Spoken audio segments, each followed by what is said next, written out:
الكشك قال. حاضر يا سيدي، هروح واقول له. هو انا يعني يهمني؟ هروح.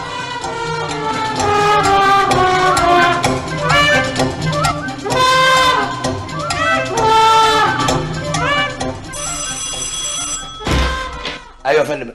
ايوه اي خدمه. حضرتك مش عارفني ولا ايه؟ نعم. انا وكيل العماره. لا مؤاخذه مش واخد بالي. اي خدمه؟ بقول لحضرتك انا وكيل العماره. شرفنا يا فندم. اي خدمه؟ بقول يعني انا معايا الوصل بتاع الشهر ده. الايجار يعني. يا النهار زي بعضه. لا يا ست خوخه، لسه كمان ما دفعتش الايجار.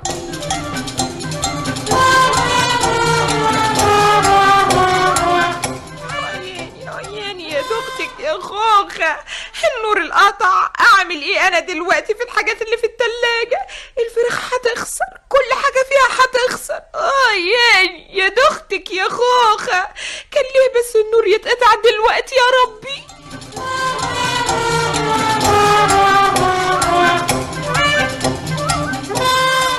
خد يا ست خوخة، الحاجات زي ما هي اهي. راجعة بيها ليه يا